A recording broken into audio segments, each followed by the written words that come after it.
Hoy quería abordar un tema que la Sí, otra vez lo habíamos dejado pendiente y como es amplio, hoy voy a charlar una parte en lo que tiene que ver con los seguros en los consorcios.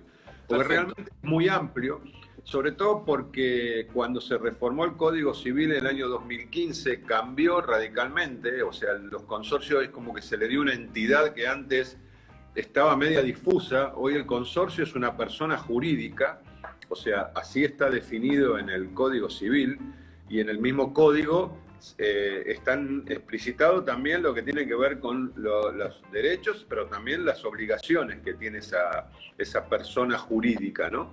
Ajá.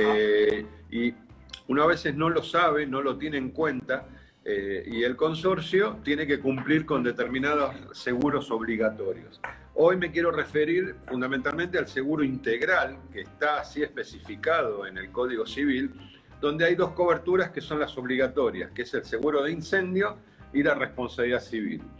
En el tema de incendio tenemos que saber que el consorcio lo que tiene que asegurar son lo que se denominan las partes comunes. Y ahí también el Código Civil explicitó bien claramente cuáles son las partes comunes.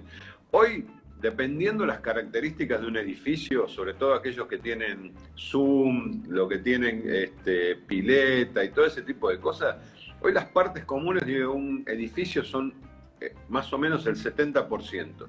Porque las partes exclusivas, que son las otras, las que pertenecen a la unidad funcional, terminan siendo las paredes interiores. Cuando digo las paredes interiores, digo las divisiones interiores, y algunas pocas cosas más. Después todo lo que ve, pasillo, techo, paredes exteriores, paredes que comunican a dos departamentos, los locales de un consorcio, los servicios centrales que tiene un consorcio, el ascensor, todo ese tipo de cosas son las partes comunes. Nosotros generalmente a los administradores de consorcios o quien administra un consorcio que tal vez no tiene un administrador matriculado, sino que alguno de los vecinos oficia de administrador, siempre les sugerimos que aseguren por el 100%, es decir, por las partes comunes y por la parte exclusiva. Porque realmente cuando hay un siniestro de incendio muchas veces ocurre dentro del departamento. Claro. Resulta que las partes comunes terminan siendo propiedad del consorcio y el consorcista en sus partes propias, si no tiene seguro propio, indudablemente tiene que pagar el arreglo. Con lo cual, por el bajo costo que tiene la parte de incendio, recomendamos eso. Y después está el tema de responsabilidad civil, que siempre la figura se centra en los ascensores, sobre todo en el ámbito de la ciudad de Buenos Aires, donde es el único lugar donde está reglamentado, que tiene que tener una suma mínima, que hoy creo que está en los 6.600.000 pesos por La cada... responsabilidad civil sobre los ascensores. Sobre el primer ascensor y después sobre el segundo, si tiene dos, es un adicional. Claro. Pero hay una infinidad de responsabilidades que tiene un consorcio. Yo quiero nombrar algunas, pero tenemos que ser claros en algo. Una cosa es responsabilidad y otra cosa es cobertura. Sí, Hay tal cosas que cual. tienen cobertura y hay cosas que son responsabilidad y no tienen cobertura asegurativa. Y ese es el tema que muchas veces nos traen los clientes, y es el tema de que cuando un portón se cierra sobre el techo o una parte del vehículo de un consorcista. Todo lo que tiene que ver con los vehículos que se guardan en las cocheras, la mayoría de los seguros tienen una cobertura de incendio de esos vehículos.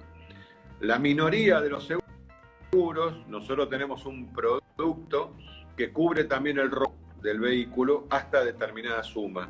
Obviamente, el vehículo, para que le cubra el robo, no tiene que tener seguro propio, sino el que lo cubre es el seguro del vehículo en sí, y esa compañía puede llegar a contra el consorcio, cosa que no me da. Pero los daños al vehículo no tienen cobertura asegurativa, y es una cosa muy lógica, porque cualquiera puede venir y decir, alguien me rayó la puerta del auto, y es incomprobable, como si tal vez es comprobable en un garage donde las cámaras pueden decir en el estado que entró ese vehículo, si me rompieron el vidrio, etc. Pero lo que pasa a veces, o porque falla el mecanismo, o porque, no sé, le dieron al remoto antes, y nos ha pasado en este último año, en un par de veces, es que baje el portón y raye o abolle el techo de un vehículo. Y eso hemos buscado jurisprudencia por todos lados y realmente, y yo no solamente esto lo charlamos con la gente de Sanco, sino con otras personas del mercado asegurador, eso está excluido totalmente de las pólizas. Es decir, hay una responsabilidad, pero no hay una cobertura asegurativa. Con lo cual, de ese daño el consorcio.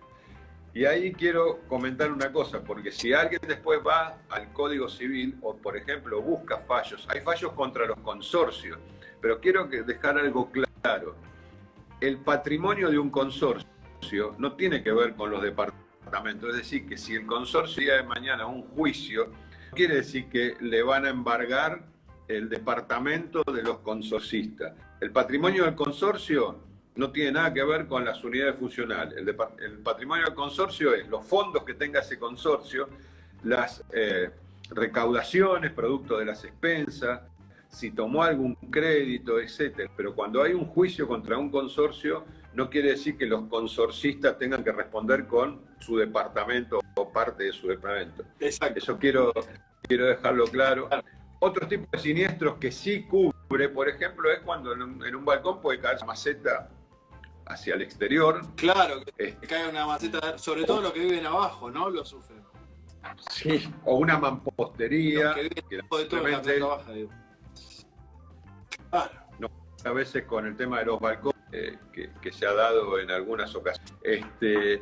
Están pintando la fachada y pasó alguien por abajo y le cayó alguien consorcista que sale del edificio y se resbala. Todo ese tipo de cosas sí forman parte de la cobertura, porque aparte el consorcio tiene algo que no tiene muchos de los otros seguros.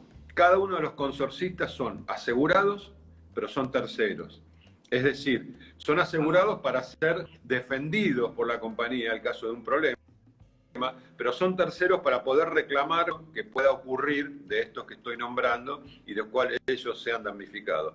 O sea, los dueños de departamento tienen, o un inquilino, tienen la doble, la dualidad de ser asegurados por un lado y también terceros por el otro. Porque si no, en el caso de una caída de un ascensor, no quedarían cubiertos si fueran asegurados nada más porque cubre la responsabilidad hacia terceros. Así que bueno, como les comentaba, que como es un tema que pues hay otros tipos de cobertura que son obligatorias y me gustaría ir pausándolo y en diversas columnas poder ir comentando algunas de estas para no aburrirlos. Está buenísimo, Dari, está buenísimo. No solo que no aburrir, sino que hay mucha gente que está también agradecida por toda esta información que nos brindas. Y hay un tema que tal vez también estaría bueno volver a tocar, porque me acuerdo que no sé en qué año, pero en algún momento lo hemos tocado, hemos hablado de esto al aire. Es el tema de cómo funciona los garages, que recién hablaste un poquitito. Cuando voy a un estacionamiento dejo el auto y te ponen el cartelito: no me hago cargo si te hace falta algo, y las bolas no me hago cargo si te hace falta algo. Ustedes no habían nacido, pero en los edificios, en los consorcios, adentro ponían una placa que decía: habiendo escalera, el consorcio no se responsabiliza por el uso del ascensor. No. Era tan inválido como decir en un garage de que el garage no responde por daño. O sea, porque pongas eso, claro. no quiere decir que no seas responsable.